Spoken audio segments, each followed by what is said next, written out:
এই শোনো না, আমাদের অন্ধবিশ্বাস চ্যানেলটি যারা এখনো সাবস্ক্রাইব করেননি প্লিজ সাবস্ক্রাইব করে দাও। আর অল্প কিছু সাবস্ক্রাইবার হলে 1,00,000 পরিবার হবে। সবাই প্লিজ সাবস্ক্রাইব এবং বেশি বেশি শেয়ার করে দাও প্লিজ। আপনি তো আরও আগেই প্রতিশোধ নিতে পারতেন। আমার বাপ চাচা বউকে নিয়েই তো প্রতিশোধ নিতে পারতেন। আমার বউকে কেন নিতে গেলেন? তোমার দাদি প্রেম করেছিল 2.5 বছর, তাই সেদিন যখন তোমার দাদি নববধূ ছিল তখন তোমার দাদার সে প্রেমিক স্বামীর জন্য তার মায়া ছিল। তোমার বাপ চাচা দুজনে কেউ প্রেম করে বিয়ে করেনি। ওদের নববধূ আমি নিয়ে আসলে তার জন্য ওদের খুব বেশি মায়া লাগতো না। 2 দিন পরে আরেকটা বিয়ে করে নতুন বউ নিয়ে আসতো ওরা। সেক্ষেত্রে প্রতিশোধ কঠিনভাবে নেওয়া হতো না। তুমি বিয়ে করেছো প্রেম করে, বিয়ের আগে থেকেই সে বউয়ের প্রতি তোমার মায়া ছিল, তাই তোমার নববধূ ছিনিয়ে নেওয়া যেন প্রতিশোধটা ঠিকভাবে নেওয়া হয়। এই যে তুমি আজ বউয়ের জন্য কষ্ট পাচ্ছ, এটা দেখে আমার খুশি লাগছে। তোমার বাপ চাচার বউ নিলে এমন খুশি আমি হতে পারতাম না। আপনি আমার বউ ফিরিয়ে দেবেন? যদি তোমার ফ্যামিলির 4 জনের লাশ আমাকে দিতে পারো তবেই ফিরিয়ে দেব তোমার বউকে। কেন 4 জনের লাশ দেব? লতিফ চৌধুরী বলছেন, কারণ তোমাদের কারণে খুন হয়েছিল আমার ফ্যামিলির 4 জন। এসব কি বলছেন আপনি? হ্যাঁ, আমি ঠিকই বলছি। সেদিন বউ ফিরিয়ে আনতে গিয়ে শুনেছিলাম যে তোমার বাবা সে নববধূর সাথে স্বামী স্ত্রী সম্পর্ক করেছে। সেদিনই শেষ হয়ে যেতে শুরু করেছিল আমাদের চৌধুরী পরিবার। আমার যমজ ভাই কবি মাহমুদ চৌধুরী ছিলেন তোমার মায়ের প্রেমিক এবং প্রথম স্বামী।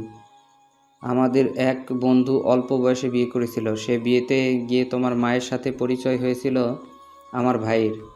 আমাদের 2 ভাইয়ের সে বন্ধুর স্ত্রী খালাতো বোন হচ্ছে তোমার মা। মাঝে মাঝেই তোমার মা তার খালাতো বোনের বাসায় বেড়াতে আসতো। তখন আমাদের বন্ধু খবর দিত আমার ভাইকে। আমরা গিয়ে দেখা করতাম তোমার মায়ের সাথে। আবার বন্ধুর বউ বাবার বাড়ি গেলে আমার ভাই তোমার মায়ের জন্য চিঠি লিখে পাঠাতো। বাবার বাড়ি থেকে ফিরে আসার সময় সে বন্ধুর বউ আমার ভাইয়ের জন্য তোমার মায়ের লেখা চিঠি নিয়ে আসতো। এভাবেই প্রেম চলছিল 2.5 বছর। এরপর হলো আমার ভাইয়ের বিয়ে এবং বউ চুরি। আমার যমজ ভাই মাহমুদ চৌধুরীর সাথে আমার চেহারার চালচলন, হাবভাব, গায়ের রং, উচ্চতা কোনো কিছুতেই তেমন কোনো পার্থক্য ছিল না। আমরা 2 ভাই পড়াশোনাও করছিলাম একই সাথে। তবে আমাদের মধ্যে একটা পার্থক্য ছিল, সেটা হচ্ছে আমার ভাইয়ের আলাদা একটা প্রতিভা ছিল। খুব সুন্দর কবিতা লিখত। আমার যমজ ভাই মাহমুদ চৌধুরী মাঝে মাঝে পত্রিকায় ছাপা হতো তার সেই কবিতা।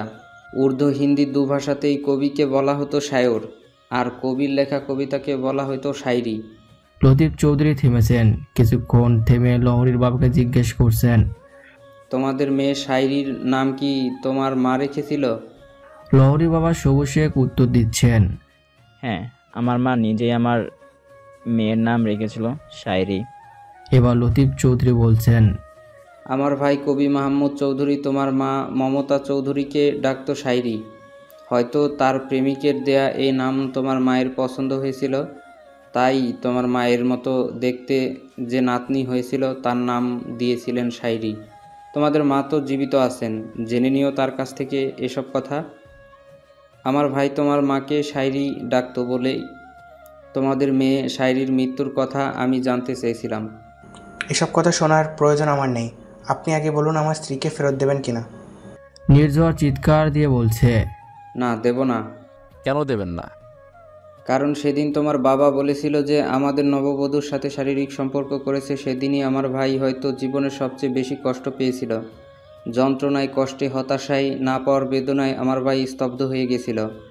বাড়ি ফিরে এসে সন্ধ্যায় আমাকে রুমে ডেকেছিল মাহমুদ চৌধুরী। আমাকে বলেছিল, লতিফ, আজ আমি বড় ক্লান্ত, পরিশ্রান্ত আর অশান্ত শরীর মন আজ দুটোই খারাপ। আমার সব শান্তি যেন আমি হারিয়ে ফেলেছি। যদি আমি কোনো কারণে আমার স্ত্রী রেখে দেয়া অমানুষের গোষ্ঠীর প্রতিশোধ নিতে না পারি তবে তুই প্রতিশোধ নিবি, পারবি না ভাই? ভাইকে আমি কথা দিয়েছিলাম, পারবো, প্রয়োজনে দ্বিগুণ প্রতিশোধ নেব আমি।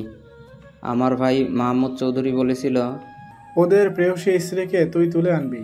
আমি কথা দিয়েছিলাম আনবো, কিন্তু আমি জানতাম না যে এত বড় দুর্ঘটনা ঘটতে যাচ্ছে আমার ফ্যামিলিতে। আমার ভাই মাহমুদ চৌধুরী। লতিফ চৌধুরী কাঁদছেন। লহরীর বাবা সূচনাকে জিজ্ঞেস করছেন, কি হয়েছিল আপনার ভাই মাহমুদ চৌধুরীর? সে রাতে মাহমুদ চৌধুরী আত্মহত্যা করে। খুব সকালে বাড়ির কাজের লোক আমাদের ফুল বাগানে পানি দিচ্ছিল, তখনই দেখতে পাই একটা গাছের সাথে মাহমুদ চৌধুরী গলায় দড়ি দেয়া ঝুলন্ত লাশ। সাথে সাথে চিৎকার দিয়ে বাড়ির সবাইকে ঘুম থেকে সজাগ করে দেয় সে কাজের লোক। হঠাৎ ঘুম থেকে উঠে ছেলের ঝুলন্ত লাশ দেখে বাবা নিজেকে সামলাতে পারেননি। হার্ট অ্যাটাক করেন বাবা। হসপিটালে নেওয়ার আগেই মৃত্যু হয় আমার বাবার। বাবা ভাইকে একসাথে হারিয়ে ফেলি আমি। ওই দিন স্বামী ছেলেকে হারিয়ে আমার মা চরম কষ্ট পেয়েছিলেন। সারাক্ষণ কেঁদে যেত আমার মা এবং 15 বছর বয়সী আমার ছোট বোন। আমার বাপ ভাইয়ের মৃত্যুর কিছুদিন পরে তোমার বাবা চিঠি পাঠায় আমাদের বাড়িতে। সে চিঠির সারমর্ম ছিল এমন যে তোমার বাবা নববধূর সাথে তখনও শারীরিক সম্পর্ক করেনি। সেদিন সে মিথ্যা বলেছিল আমাদেরকে। তোমার বাবা জানিয়েছিল আমাদের নববধূর মতো এত সুন্দরী মেয়ে সে তার জীবনে কোনো দিন দেখেনি। আমাদেরকে সেদিন নববধূর সাথে শারীরিক সম্পর্ক করার কথা বলেছিল। সেদিন পর্যন্ত নববধূকে সে ছুঁয়েও দেখেনি। তবে এই অপরূপাকে হাতছাড়া করতে চাননি বলেই সে মিথ্যা বলেছিল, কারণ সে জানতো যে শারীরিক সম্পর্ক করার এই মিথ্যা কথাই তার কাজ হয়ে যাবে। সে লিখেছিল আমার ভাইয়ের মৃত্যুতে তার পথের কাঁটা দূর হয়ে গেছে। সে নববধূর সাথে আমার ভাইয়ের কোনো স্বামী স্ত্রীর সম্পর্ক হয়নি, তাই আমার ভাইয়ের মৃত্যুতে কোনো ইদ্যত পালন করা হয়নি নববধূর। চিঠিতে আরও উল্লেখ ছিল আমার ভাইয়ের মৃত্যুর কিছুদিন পরে তোমার বাবা বিয়ে করে আমার ভাইয়ের স্ত্রীকে, কিন্তু সেই চিঠিতে ভদ্রতা স্বরূপ সরি শব্দটাও কোথাও লেখা ছিল না। আমার বাবার পক্ষ থেকে আমি সরি বলছি, প্রয়োজনে বারবার সরি বলবো। আপনি আমার ছেলের বউকে ফিরিয়ে দিন। লতিফ চৌধুরী বলছেন, আজ সরি বলে কোনো লাভ নেই চেয়ারম্যান। সেদিন তোমার বাবার বলা শারীরিক সম্পর্কের কথা আমরা বিশ্বাস করেছিলাম, কারণ যে অন্যের নববধূকে জোর করে রেখে দিতে পারে সে বিবাহ বহির্ভূত সম্পর্কও করতে পারে। আর সত্যিটা জানার জন্য নববধূর নাগালও তো পাইনি আমরা। তারপরও বাপ ভাইকে হারানোর পরে মা বোনকে সান্ত্বনা দিতে হয়েছিল আমার। এর মধ্যে যখন তোমার বাবার চিঠি এলো যে মিথ্যা তথ্য দিয়েছিল আমার ভাইকে, একটা ভুল তথ্যের স্বামী ছেলের মৃত্যু হয়েছে জেনে আমার মা একদমই ভেঙে পড়েছিলেন। সারাক্ষণ কেঁদে যেতেন আমার মা। খাওয়া দাওয়া ছেড়ে দিয়েছিলেন আমার মা। স্বামী ছেলে হারিয়ে রোগে শোকে শরীরও ভালো যাচ্ছিল না মায়ের। আমার মা বোন বলতো ঘুমালেই নাকি ওদের স্বপ্নে এসে মাহমুদ চৌধুরী কেঁদে যায়, কেঁদে কেঁদে প্রতিশোধ নিতে বলে যায়। ঘুমোতেও চাইতো না আমার মা বোন। আমারও স্বপ্নে এসে কেঁদে কেঁদে প্রতিশোধ নিতে বলে যেত মাহমুদ চৌধুরী, কিন্তু মা বোনকে বাঁচাতে আমি এসব স্বপ্ন তাদের মনের ভুল বলে উড়িয়ে দিতাম, কিন্তু শেষ রক্ষা করতে পারিনি আমি। তোমার বাবা সে চিঠি পাওয়ার 2 মাস পরে আমার মায়ের মৃত্যু হয়। খুব অল্প সময়ের মধ্যে বাপ ভাই মাকে হারিয়ে এবং ক্রমাগত দুঃস্বপ্ন দেখতে দেখতে মানসিক ভারসাম্যহীন হয়ে যায় আমার 15 বছর বয়সী কুমারী ছোট বোন। যেখানে সেখানে চলে যেত আমার বোন। সারাদিন দেয়ালে কপাল এবং মাথা ঠেকিয়ে আঘাত করত আর কেঁদে যেত। চিকিৎসা করাতে নিয়ে গিয়েছিলাম আমরা বোনকে, কিন্তু ওয়ালের সাথে কপাল আর মাথার টাক দিয়ে কান্না করার অভ্যাস আমার বোনের ফেরেনি। নিজের মাথায় আঘাত করতে করতে বারবার মাথা ফেটে যায় আমার বোনের। আমিও বারবার চিকিৎসা করছিলাম, কিন্তু বোনকেও হারাতে হয় আমাকে। মাত্র 2 বছরের মধ্যে 4 জন মানুষকে হারিয়ে ফেলি আমি। আমার ভাইয়ের মৃত্যুর আগে কথা দিয়েছিলাম প্রয়োজন দ্বিগুণ প্রতিশোধ নেব, তাই তোমাদের মেয়ে সূচনাকেও তুলে নিয়েছিলাম নববধূর সাথে। আমার ভাই বোন মা বাবা সবাইকে হারিয়েছিলাম আমি। তোমাদের কারণে নিঃস্ব হয়ে গিয়েছিলাম আমি। হতাশায় যন্ত্রণায় জীবনের ছন্দ হারিয়েছিলাম আমি। আমার 5 বছর লেগেছিল জীবনে ফিরে আসতে। সেদিন থেকেই প্রতিশোধের প্রস্তুতি নিয়ে রেখেছিলাম আমি। এখন তোমাদের বউ ছিনিয়ে নিয়েছি। এবার তোমাদের নববধূ বউ হয়ে থাকবে চৌধুরী বাড়িতে। নিজল লতিফ চৌধুরীকে বলছে, কখনোই না। ভাইয়ের জন্য এত দরদ আপনার? এতদিন পরে প্রতিশোধ নিতে ইচ্ছে হলো আপনার? ভাইয়ের জন্য আর কি করেছেন আপনি? তোমাকে তো আগেই বলেছিলাম যে তোমার বাপ চাচা দুজনের কেউই প্রেম করে বিয়ে করেনি, তাই ওদের বউ নিয়ে আমি প্রতিশোধ নেইনি। আর ভাইয়ের জন্য কি করতে পেরেছি সেটা আমি জানি না, তবে আমি আমার মাঝে ভাই মাহমুদ চৌধুরীকে বাঁচিয়ে রেখেছি। আমার মেয়ে দেখতে হয়েছিল অবিকল আমার মতো আর আমার যমজ ভাইয়ের মতো। ভাই মাহমুদ চৌধুরীর নামের সাথে মিলিয়ে আমার মেয়ের নাম দিয়েছিলাম মাহমুদা। মেয়ের ঘরে বড় নাতনি অর্ণব হয়েছিল অবিকল আমার মেয়ে মাহমুদার মতো, তাই মাহমুদার ছেলের নাম দিয়েছিলাম আমি অর্ণব মাহমুদ। অর্ণবের মৃত বাবা আফরাজ হোসেনের নামের সাথেও অ দিয়ে মিল রেখেছিলাম আমি। নাতি অর্ণব মাহমুদের মাঝে আমি আমার ভাই মাহমুদ চৌধুরীকে খুঁজে পাই। বুঝলাম আপনি আপনার ভাইকে ভালোবাসেন, কিন্তু আমি যদি বউকে তালাক না দেই তবে আপনার বউকে আপনি কিভাবে বিয়ে দিয়ে চৌধুরী বাড়িতে রাখবেন? এসব চিন্তা আমি আগেই করে রেখেছি। তোমার বিয়ের আগে তোমার বিধবা শাশুড়ির পেছনে আমি মহিলা আইনজীবী লাগিয়ে দিয়েছিলাম। সে আইনজীবী তোমার শাশুড়িকে ফুসলিয়ে এটা সেটা বুঝিয়ে মেয়ের কাবিনে তালাকে তাওয়াফুজ রাখতে বলেছিল। তোমার বিয়ের কাবিনে তালাকে তাওয়াফুজ উল্লেখ আছে যে বউ নিজের তোমাকে ডিভোর্স পাঠাতে পারে। তাহলে আপনি নিজেই আমার শাশুড়িকে সব বুদ্ধি দিয়েছিলেন? হ্যাঁ, আমি কৌশলে এসব করেছিলাম। তোমার শাশুড়ির সাথে যে মহিলা আইনজীবী 2 বছর আগে বন্ধুত্ব করেছিল, তাই তোমার বউ শাশুড়ি এই খেলার কিছুই বুঝতে পারেনি। এখন শুধু সময়ের অপেক্ষা থাকো, শীঘ্রই ডিভোর্স পেয়ে যাবে তুমি নিঝড়। তার মানে আপনি আমার বউ ফেরত দেবেন না? কখনোই না। আমি চ্যালেঞ্জ দিচ্ছি আপনাকে, বউ আমি ফিরিয়ে আনবই। তোমার চ্যালেঞ্জ গ্রহণ করলাম। লতিফ চৌধুরী চলে যাচ্ছেন চৌধুরী বাড়ির লোকজন নিয়ে। লহরীদের ফ্যামিলি সূচনা আর অনেককে সাথে নিয়ে বাড়ি ফিরে যাবে। এখন অর্ণব এসেছে মেহমানদেরকে বিদায় দিতে। মেহমানকে বিদায় দিতে দিতে লহরীর কাছে এসে অর্ণব বলছে, আমাদের আবার কবে দেখা হবে জানি না। জানতে হবে। একটা অনুরোধ করতে পারি আপনাকে? অবশ্যই। আমার নির্ঝর ভাই আর বউকে ফিরিয়ে দেওয়ার ব্যবস্থা করুন না। সরি। গোয়েন্দাগিরি করিয়ে দেখি আপনার ভাইয়ের বউকে ফেরত দেওয়া যায় কিনা। সত্যি। সত্যি? আমার ভাইয়া কিন্তু খুব ভালো মানুষ। তাই নাকি? কেন সন্দেহ করছেন নাকি? কাস্টমস অফিসাররা শুধু সন্দেহ প্রমাণ হয় নাকি? বাংলাদেশ কাস্টমসে 1000-এর উপরে নন ক্যাডার অফিসার আছেন, খুব মেধাবী। এসব নন ক্যাডার অফিসাররা দেশের অর্থনীতিতে এদের অবদান অনেক, কিন্তু বর্তমানে কর্মরত বিসিএস কাস্টমস অফিসার আছেন মাত্র কয়েকশত। আমি এই কয়েকশত বিসিএস কাস্টমস অফিসারদেরই একজন। এই কয়েকশত বিসিএস কাস্টমস অফিসারকে দেশের পুরো কাস্টমস সেক্টর, এক্সাইজ সেক্টর এবং ভ্যাট সেক্টর দেখতে হয়। আমাদের কাজ মূলত গোয়েন্দাগিরি করা। সন্দেহের বশেই গোয়েন্দাগিরি করে আমরা সরকারি শুল্ক এবং ভ্যাট সহ আরও অনেক ডিউটি আদায় করি। আর আজ আপনাকে কাস্টমস সম্পর্কে এসব বলার কারণ হচ্ছে আপনার ভাই নির্ঝরের পেছনে অবসরে আমি গোয়েন্দাগিরি করাবো। আপনার ভাই ভালো হলে বউ পেয়ে যাবে। আর আমার নানা বাড়িতে কেউ আপনার ভাইয়ের বউকে ছুঁয়েও দেখেনি। আমরা নানা বিয়ে দেওয়ার আগে এই নববধূর সাথে কোনো সম্পর্ক করতে কখনোই দেব না। আর বউ ফিরিয়ে দেওয়ার চেষ্টা করব শুধু আপনাকে খুব সহজেই এই অর্ণবের জীবনে পাওয়ার জন্য। ঠিক আছে, বউ ফিরে পাবার আশায় থাকবো। আপনি সন্দেহ নিয়ে গোয়েন্দাগিরি শুরু করুন। শুনুন ম্যাডাম ভোলাভালা, আমি কিন্তু আপনাকে আরও বেশি সন্দেহ করছি। আমাকে কেন? আমি আবার সন্দেহ কি করলাম? আপনি আমার প্রেমে পড়েছেন। ধুর মিয়া, কি যে বলেন। আগে বলুন আমার সন্দেহ ঠিক আছে কি না। জানি না। আসুন প্রেম করি। লহরী গাড়িতে উঠে গেছে, কিন্তু গাড়ির দরজা খুলে রেখে বলছে, আমি আসি। আসুন এই অর্ণবের জীবনে আসুন। ভালোবাসায় ভাসিয়ে দিবেন আমায়।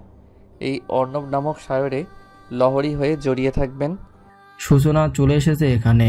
এসে অর্ণবকে বলছে, ভাইয়া, আপনি আমাদের বাড়ি গেলে খুশি হতাম। একবার তো গিয়েছি, ভবিষ্যতে না হয় আবার যাব। আপনি ভালোভাবে ফিরে আসবেন। ছি জি ভাইয়া, আমি আপনার ছোট ভাইয়ের বউ। আমাকে আপনি করে বলছেন কেন? আমায় তুমি করে বলবেন। না ঠিক আছে, সবাইকে আপনি করে বলা যায়। অর্ণব চলে গেছে। লহরী ঠিকই বুঝতে পেরেছে সূচনাকে অর্ণবের আপনি করে বলার কারণ। লহরী আজ হাসছে মনে মনে। তবে কি পুনরায় এসেছে লহরীর জীবনেও? সুরুজ মিয়া আজ একটু দেরি করে আসতে চাইছে। হয়তো রাতভর চাঁদ বিবির আলোয় হারিয়ে গিয়েছিল, রাতে ঘুমিয়েছেও হয়তো একটু দেরি করে, তাই আজ চৌধুরী বাড়ির বারান্দায় আসতেও দেরি করেছে সুরুজ মিয়া। এদিকে প্রভাতের প্রথম প্রার্থনার পর্ব শেষ করে বসে আসে সে। নববধূ সুলতানা তানি চুরি করে আনার পরে প্রথম কয়েকদিন চৌধুরী বাড়ির বাইরে রাখা হয়েছিল তাকে। এখন রাখা হচ্ছে চৌধুরী বাড়িতেই। এ চৌধুরী বাড়িটাও পুরনো এক জমিদার বাড়ি। জমিদারি প্রথা যেমন কয়েক যুগে আগে বিলুপ্ত হয়েছে, তেমনি জমিদার বাড়িগুলোর জৌলুস এবং পরিবারগুলোর অভিজাত্য অনেকটা বিলুপ্ত হয়ে গেছে। এ চৌধুরীর বাড়িতেও এখন আর জমিদারি আমলের বাড়ির মতো চাকচিক্য নেই। তবুও যা আছে সেটাও কিন্তু কম নয়। দুটো বিশাল বিল্ডিং আছে এ বাড়িতে। একটা বিল্ডিংয়ে বহু পুরনো, কেউ থাকে না সেই বিল্ডিংয়ে। আরেকটা বিল্ডিং হচ্ছে আধা পুরনো বিশাল 3 তলা বাড়ি। আরও ছোট ছোট প্রয়োজনীয় কিছু বিচ্ছিন্ন ঘর আছে। 3 তলা বিশিষ্ট আধা পুরনো বিল্ডিংয়ের এক রুমেই রাখা হয়েছে সুলতানা তানিকে। পাশের রুমেই থাকেন লতিফ চৌধুরী এবং তার স্ত্রী নূরজাহান চৌধুরী। চৌধুরী সাহেবের 2 ছেলে শামীম চৌধুরী এবং সেলিম চৌধুরী পরিবারে 3 তলা বাড়িতেই থাকে। শামীম চৌধুরী উদ্যোগন পুলিশ অফিসার বলে উনি নিজ কর্মস্থলে সরকারি বাংলায় থাকেন, কিন্তু তার পরিবার নিজ শহরে এ চৌধুরী বাড়িতে থাকে। আর সেলিম চৌধুরীর ছেলে রিফাত চৌধুরীও পুলিশ অফিসার। রিফাত চৌধুরীও চাচার মতো কর্মস্থলে থাকেন। ছুটিতে বাড়িতে আসেন তারা। পুরনো জমিদার বাড়ি হলেও জমিদারি আমল তো এখন আর নেই, তাই এ বাড়িতে এখন আর জমিদারি আমলের মতো মানুষজনের খুব বেশি আনাগোনাও নেই। আর নেই খুব বেশি কাজের লোকেরও বাহার। প্রয়োজনীয় কয়েকজন লোকই কাজ করেছে এ বাড়িতে। সুলতানা তানিকে আনার পরে বাড়িতে একজন পুরুষ পাহারাদার আর একজন নারী কাজের লোক বাড়ানো হয়েছে। তাই পালানোরও ধান্দা করতে পারছে না তানি। রুমে বসে কাঁদতে আর ইচ্ছে করছে না তানির। আজ সুলতানা তানি ভাবছে বারান্দায় দাঁড়িয়ে সিগ্ধ সকাল দেখে মনটা একটু হালকা করবে। চোখ মুছে বারান্দায় গিয়েছে তানি। বারান্দা থেকে ভালো করে দেখছে চৌধুরী বাড়িটাকে, আর মনে মনে এ বাড়ি থেকে পালানোর হিসেব করছে। এমন সময় পিছন থেকে এক পুরুষ লোকের আওয়াজ ভেসে এলো। Excuse me. জি। আপনার সাথে তো ভালো করে পরিচয় হলো না। ও, আমি রিফাত চৌধুরী, পেশায় একজন পুলিশ অফিসার। ও আচ্ছা। জানেন তো আমার দাদা আপনাকে তুলে এনেছে আমার চাচাতো ভাই রাকিব চৌধুরীর সাথে বিয়ে দেওয়ার জন্য। খুব ভালো কাজ করেছে। অন্যের বউকে তুলে এনেছে আপনার পরিবারের লোক। পুলিশ হয়ে এমন অপরাধের কথা বলতে লজ্জা করে না আপনার? আপনি তো দেখছি খেপে গেছেন। এভাবে কথা বলতে খারাপ লাগে না আপনাদের? পুলিশ হয়ে দেশে আইন ভঙ্গ করেছেন, আপনাদের আবার কথা। আমার থেকে আরও অনেক বড় পুলিশ অফিসারও আপনাকে তুলে আনার প্ল্যানিং ছিল। কে সে? আপনার বাবা? আপনার বাবাও তো পুলিশ অফিসার, তাই না? না, পুলিশ অফিসার শামীম চৌধুরী আমার বাবা। সুলতানা তানি জানে এই রাকিবের সাথে বিয়ে দেওয়ার জন্য তাকে চুরি করে আনা হয়েছে। রাকিবের সাথে 2-3 বার কথাও হয়েছে তার, কিন্তু এরা জানতো না যে রাকিবের বাবা পুলিশ অফিসার। তবে এটুকু জেনেছিল যে লতিফ চৌধুরীর এক ছেলে পুলিশ অফিসার। যাই হোক, রাকিবের কথার উত্তরে সুলতানা তানি বলছে, ও আচ্ছা। রাকিব সুলতানা তানিকে বলছে, তানি, তাহলে আপনার পরিচয় হয়েছে আমার চাচাতো ভাইয়ের সাথে? হ্যাঁ, হয়েছে। রিফাত হেসে হেসে সুলতানা তানিকে বলছে, জানেন আপনাকে তুলে আনার মিশনে আমিও গিয়েছিলাম। মজার বিষয় হচ্ছে রাকিব ভাইয়াকে বলছিলাম তোর হবু বউ যদি নিজেই কুলে করে উঠিয়ে নিয়ে আয়, কিন্তু রাকিব ভাই বলছিল আগে শিকারটা শেষ করতে দে, তারপর উঠাচ্ছি। দেরি হয়ে যাচ্ছিল বলে আমি নিজেই আপনাকে উঠিয়ে নিয়েছি। খুব ভালো করেছেন, আপনাকে একটা মেডেল দেওয়া উচিত। ঠিক আছে, মেডেল দিয়েন। এখন আপনারা দুজন কথা বলুন, আমার আবার চলে যেতে হবে। বলে রিফাত চলে গেছে। এদিকে রাকিব সুলতানা তানিকে বলছে, কেমন আছেন? খুব ভালো। জানেন, আপনাকে বউয়ের সাজে দেখে আমার বেশ ভালোই লেগেছিল। ধন্যবাদ। আমাকে কথা শেষ করতে দিন। জি বলুন। সেদিন বৌভাতে অনেকের বউকে বউয়ের সাজে দেখে আপনার থেকে আরও বেশি ভালো লেগেছে। তাছাড়া অনেকের শালে লহরী, সৌরী, ওরা আপনার থেকে আরও বেশি সুন্দর। সেদিন বৌভাতে অনুষ্ঠানে আমি প্রথম দেখলাম অনেকের 2 শালী, লহরী আর সৌরীকে। ওদের আমার খুব ভালো লেগেছে। আমার যমজ দাদা মাহমুদ চৌধুরীর সে চুরি হওয়া স্ত্রী নাকি শাহরী। লহরীদের মতো ছিল দেখতে। শাহরী না হয় মারা গেছে, লহরী তো জীবিত আছে। দাদা ভাই তো লহরীকে চুরি করাতে পারতো আমার জন্য। দাদা ভাইয়ের সাথে কোনো কিছুতেই পারা যায় না। যা বলবে ঠিক সেটাই হতে হবে। সুলতানা তানি রাকিবকে বলছে, আপনার যখন পছন্দ হচ্ছে না তখন ফিরিয়ে দিচ্ছেন না কেন আমাকে? তাছাড়া আমি আপনাদের এখানে থাকতেও চাচ্ছি না। ফিরিয়ে দেওয়ার জন্য তো আপনাকে আনিনি। আপনার অপছন্দের মানুষকে কেন বিয়ে করবেন আপনি? পুরুষ মানুষ চাইলে অনেক কিছুই করতে পারে। কি বলতে চাচ্ছেন আপনি? বলছি আপনি যে সুন্দর আছেন সেটা দিয়েও আমার আপাতত চলবে। মানে বুঝতে আপনার দেরি হবে না, তবে আমার ব্যাপারে কারোর সাথে করবেন না। রাকিব চলে গেছে। সুলতানা তানি দাঁড়িয়ে দাঁড়িয়ে কাঁদছে, কারণ এই রাকিবের জন্যই তাকে ধরে আনা হয়েছে। অথচ এ বাড়িতে আসার পরে যতবার দেখা হয়েছে ততবারই রাকিব তাকে কৌশলে অপমান করে কথা বলছে। একদিকে নিজের স্বামীকে হারিয়ে ফেলার কষ্ট, অন্যদিকে এ রাকিবকেও তার ভালো লাগে না। রিফাত রেডি হয়ে তাড়াতাড়ি করে বারান্দার দিয়ে নিচে চলে যাচ্ছিল। সুলতানা তানিকে কাঁদতে দেখে রিফাত এগিয়ে এসেছে। আপনি কাঁদছেন কেন? রাকিব ভাইয়া কিছু বলেছে আপনাকে? তানি কোনো উত্তর দেয়নি, শুধু একবার রিফাতের দিকে ফিরে তাকিয়েছে। রিফাত কিছুটা সান্ত্বনা সুরে বলছে, রাকিব ভাইয়া খুব চালাক মানুষ, এর সাথে আপনাকে তাল মিলিয়ে চলতে হবে। একটা অনুরোধ করব? হ্যাঁ অবশ্যই। আমাকে পালিয়ে যাওয়ার সুযোগ করে দিতে পারবেন? আপনি আমায় পালাতে সাহায্য করুন প্লিজ। বাচ্চাদের মতো আবদার করছেন কেন? আপনাকে ধরে আনা হয়েছে আমার চাচাতো ভাইয়ের সাথে বিয়ে দেওয়ার জন্য। তাছাড়া এটা আমাদের পারিবারিক ইস্যু। কিভাবে পালাতে দেই আপনাকে? আপনি নাকি নিজেই আমাকে উঠিয়ে এনেছিলেন। সাহায্য করতে না পারলে উঠিয়ে এনেছিলেন কেন আপনি? সেটা আমার পারিবারিক দায়িত্ব ছিল। আপনার কথা শুনতে আমার ভালো লাগছে না। যান, চলে যান আমার সামনে থেকে। আপনাকে কাঁদতে দেখলাম তাই এখানে এলাম। চলে যাব এখনই।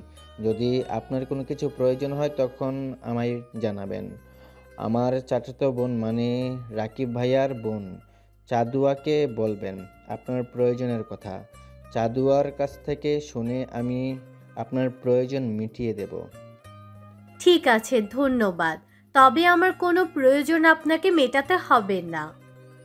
ওকে, আমি বাড়ি থেকেও চলে যাব এখনই।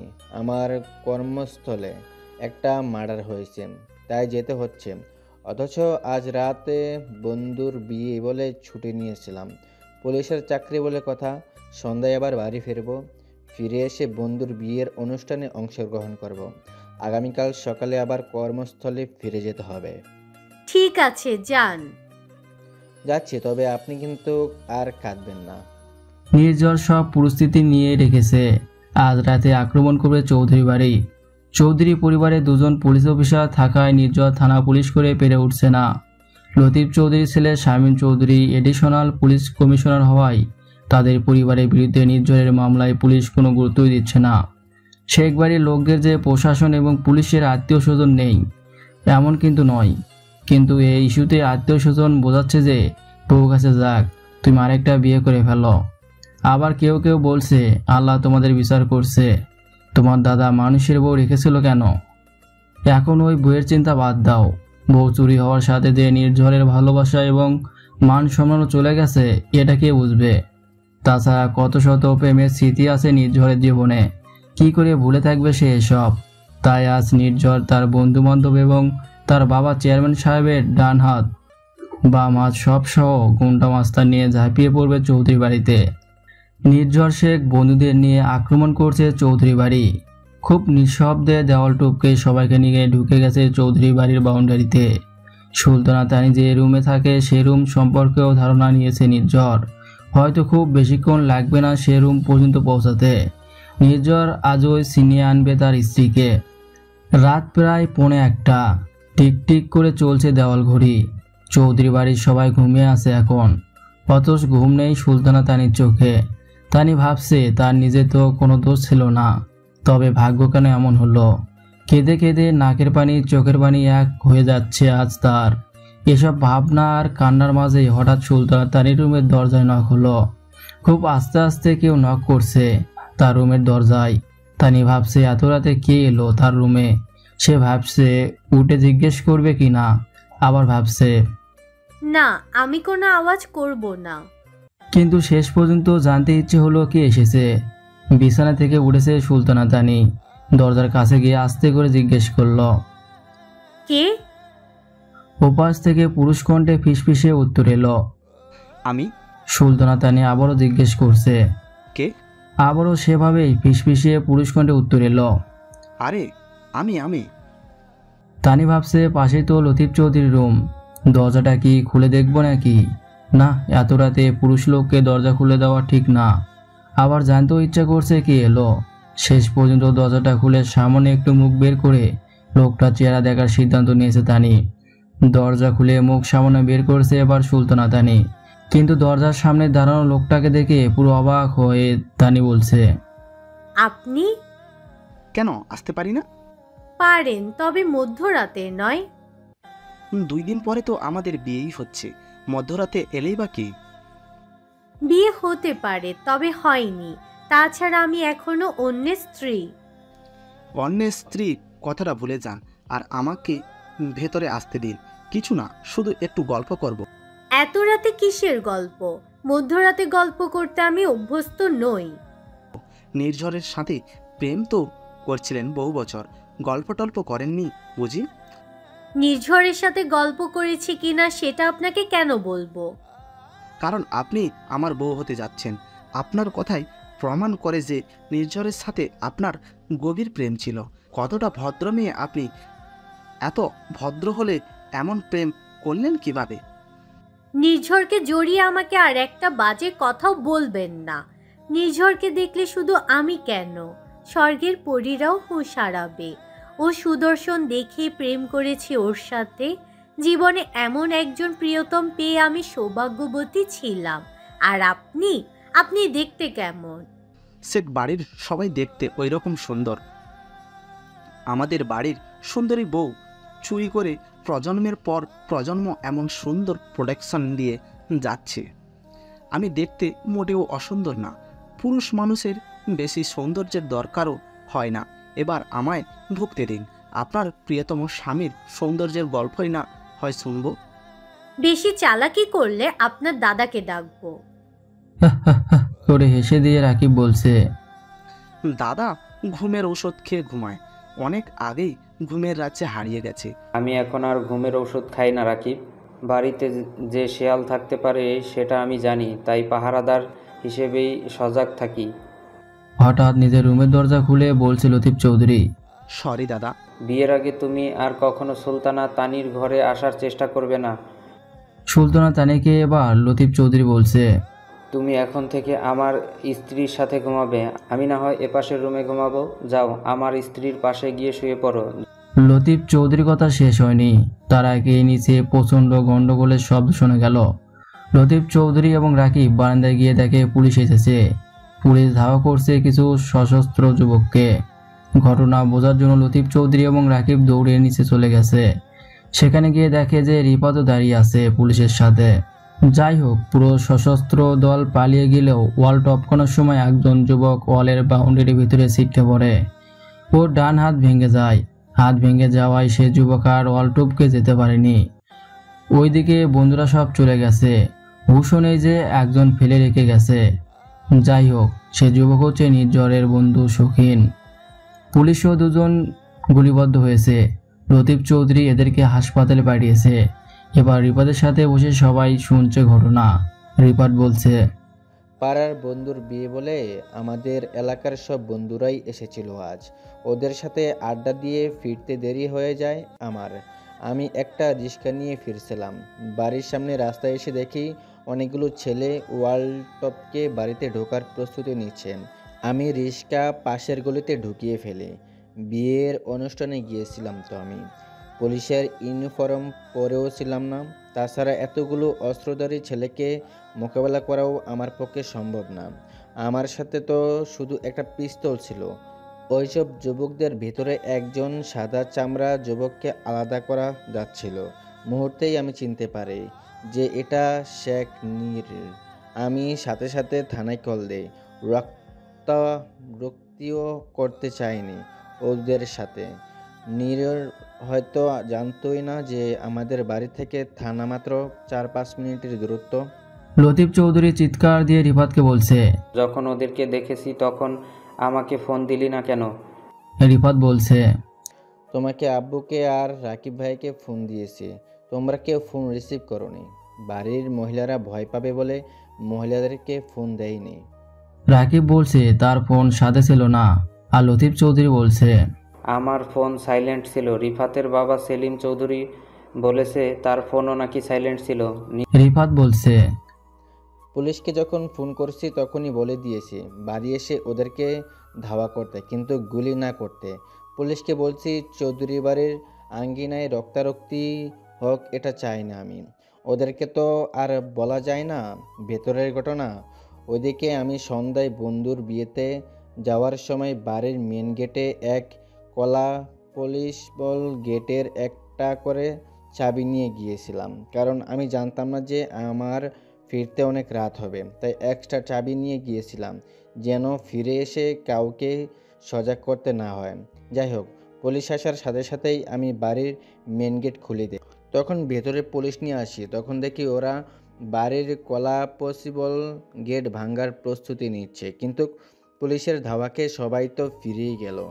সময় মতো পুলিশ না ডাকলে কি ঝামেলাটাই নাই হতো। রিফাতের কাছ থেকে বাড়ির সবাই শুনেছে ঘটনা। সবাই রিফাতকে সাধুবাদ দিচ্ছে। সত্যি কি নির্ঝর খালি হাতে ফিরে গেছে?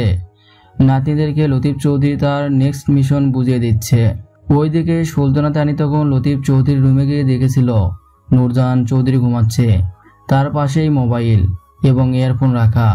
তাদের আমলের পুরনো উর্দু গান বারবার শোনে বলে বেচারিকে স্বামী লতিফ চৌধুরী বকা দেয়, তাই মাঝে মাঝে স্বামীর ভয়ে ইয়ারফোন কানে দিয়ে উর্দু গান শুনে থাকে বৃদ্ধ নূরজাহান চৌধুরী।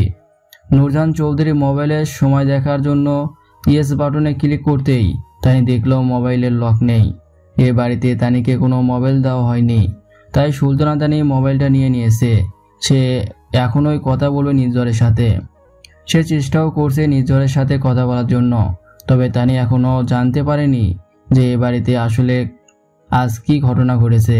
যে ঘটিয়েছে এসব সেটাও জানতে পারেনি সে। তানি ভাবছে সে যাই হোক, এ বাড়ির ঘটনা নিয়ে আমার মাথা ব্যথা নেই। আমার জানতে হবে রাকিব সম্পর্কে। যদি রাকিব লুচ্চা হয় তবে প্রয়োজনে আত্মহত্যা করব, তবু এ লম্পটকে বিয়ে করব না। কিন্তু কার কাছ থেকে সে জানবে রাকিব সম্পর্কে? এ বাড়ির কারো সাথে তো এখনো ভালো সম্পর্ক তৈরি হয়নি। তাছাড়া কেউ কি বলবে তাকে রাকিব সম্পর্কে?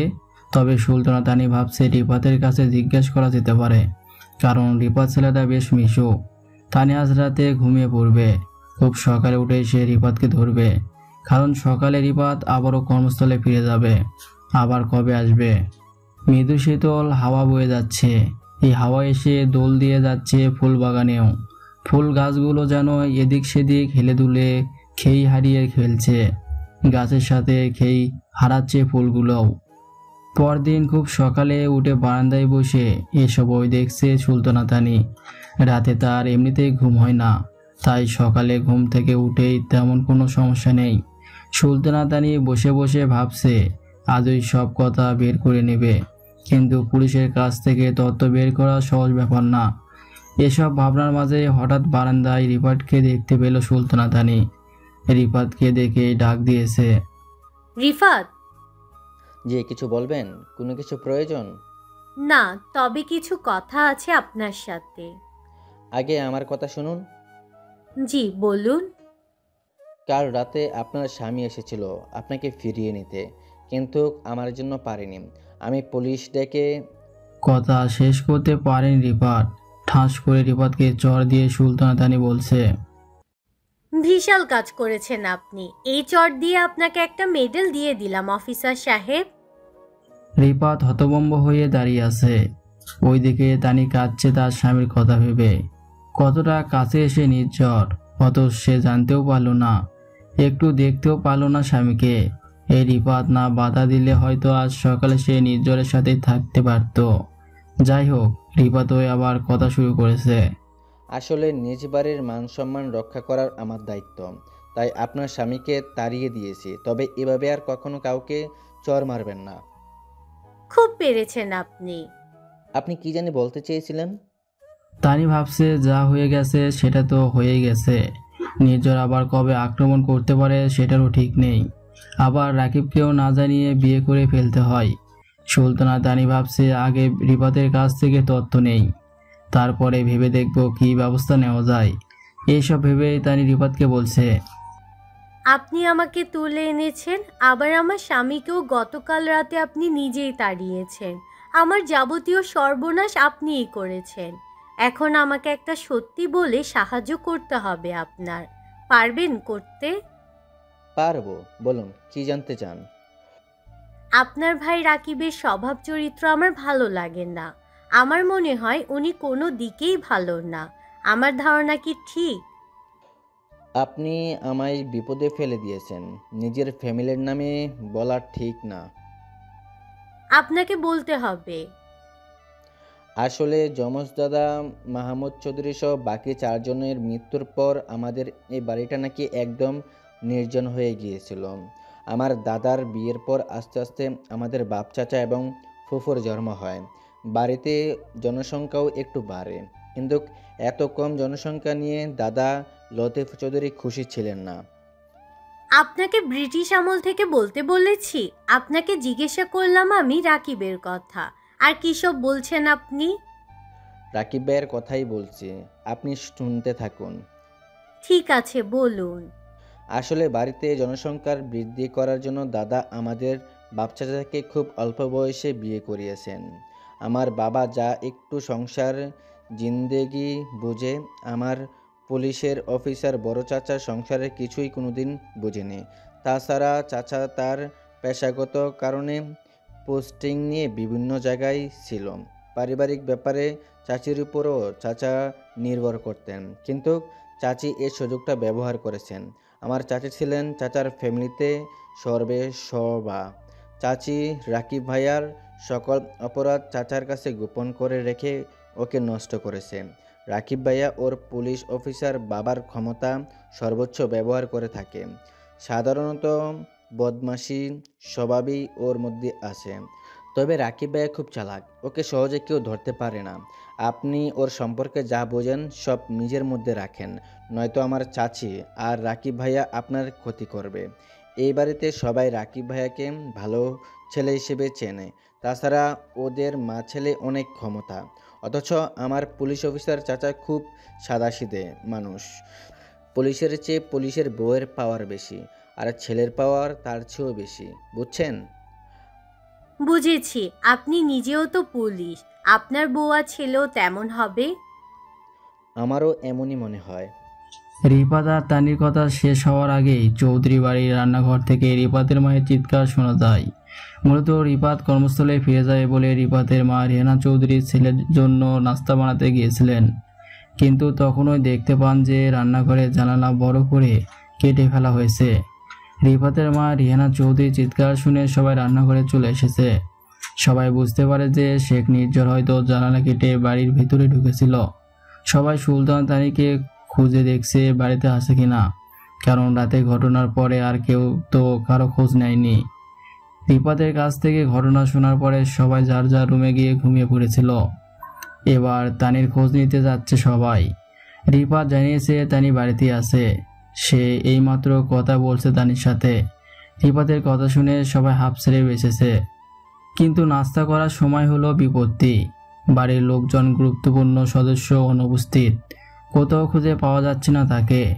লতিফ চৌধুরী তার বড় ছেলে পুলিশ অফিসার শামীম চৌধুরীকে ঘটনা জানানোর জন্য মোবাইল হাতে নিয়েছে, কিন্তু এটা কিসের টেক্সট এসেছে চৌধুরী সাহেবের মোবাইলে। আমার বউকে আপনি এনেছেন, আপনার বউকে আমি নিয়ে গেলাম, চ্যালেঞ্জ দিয়েছিলাম আমি আপনাকে, এবার আসুন খেলা শুরু করি, খেলা হবে সামনে সামনে। তার মানে নির্ঝর নিয়ে গেছে বৃদ্ধ লতিফ চৌধুরীর স্ত্রী নূরজাহান চৌধুরীকে, কিন্তু নির্ঝরের বউ সুলতানা তানিয়া আর নূরজাহান চৌধুরী তো একসাথে ঘুমিয়েছিল।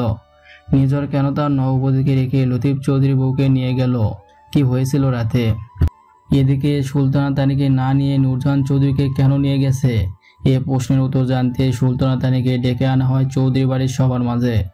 রিফাত প্রথমে তানিকে জিজ্ঞেস করে, দাদিকে যে নিয়ে গেছে এটা সকালে আমাকে বলেননি কেন?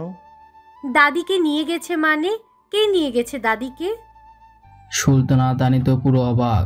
সে জানতই না যে দাদিকে কেউ নিয়ে গেছে। সে উল্টো রিফাতকে বলছে, নিয়মিত ভালোবাসার গল্প শুনতে এবং পড়তে আমাদের অন্ধবিশ্বাস চ্যানেলটি সাবস্ক্রাইব করে পাশে থাকা বেল আইকনটি ক্লিক করুন। ধন্যবাদ সবাইকে।